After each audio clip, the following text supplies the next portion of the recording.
And the Summit of the Americas is underway in Los Angeles, but a key member won't be there. That's right. Mexican President Andrés Manuel López Obrador said he will not attend because the U.S. excluded representatives from 3 countries, Cuba, Nicaragua, and Venezuela. Joining us now to talk more about this is former U.S. Ambassador to Mexico, Antonio Garza. He is also counsel to White & Case Mexico, an international law firm that serves companies, governments, and financial institutions. Mr. Ambassador, thanks very much for being with us. It's no surprise Mexico's president isn't attending this summit, and he's not alone. The presidents of Guatemala and Honduras are also protesting by not attending. We know what the Biden administration has said, but why were Cuba, Nicaragua, and Venezuela excluded to begin with, and why has there been so much backlash over it? Well, that's a big question, and I think very specifically, the host country typically sets the agenda and the list of invitees. So in many respects, I think those decisions were driven by U.S. domestic politics, and President Biden simply not wanting to take any of the heat from the Cuba, Venezuela, and Nicaragua partisans in the United States.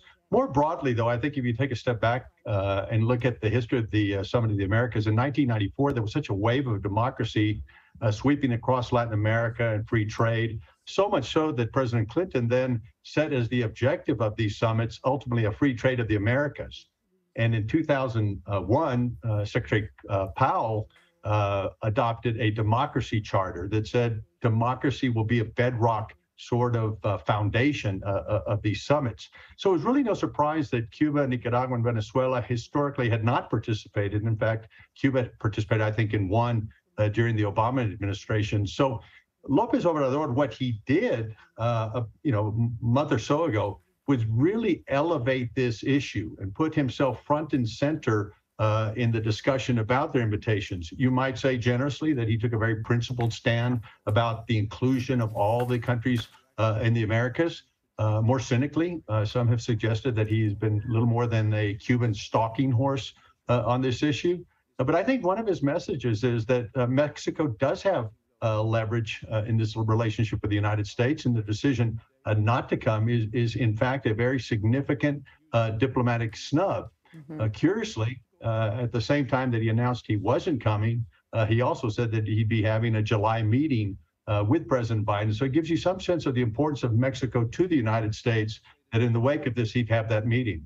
Does that then indicate that both countries, the U.S. and Mexico, are sort of doing this for show? In other words, the U.S. is not inviting Cuba and Venezuela and Nicaragua for domestic political reasons, as you pointed out, because it might not play well domestically, and Mexico is not showing up because it wants to retain this open-minded stance with the entire sort of southern hemisphere. But then they're meeting on the side, the two of them together, so it shows that they actually are trying to work on their relationship. So is it just about optics?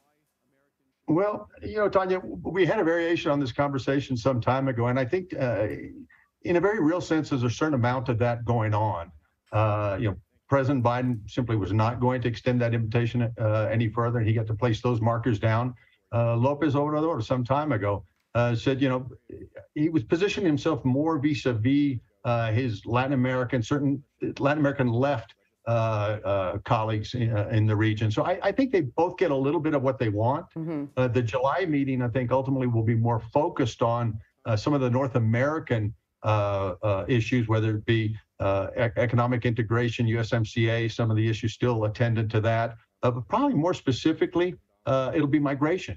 As you probably reported on, there's a significant size caravan coming up through Mexico now. It'll, will hit our border in the next few days and weeks. So the July discussion will be both economic recovery, but I think going into our midterms in the United States, migration is going to be a big part of that conversation. Speaking of migration, what role will Vice President Kamala Harris play in this week's summit, and how will her assignment to focus on addressing the root cause of migration come into play? Well, Vice President Harris has had a little difficulty getting some traction on this issue. She's talked about the need to focus on root cause, and I think appropriately so. I understand that there'll be an announcement about an economic investment initiative for Central America, the Northern Triangle, The number I'm hearing is a little north of $3 billion. So she's got some news. Curiously, the three countries that she has visited as vice president, Guatemala, Honduras, and Mexico, will not be at the summit. So it's kind of, it's a mixed story. She's not been as sure-footed as certainly former Vice President Biden was when he served President Obama in a similar capacity.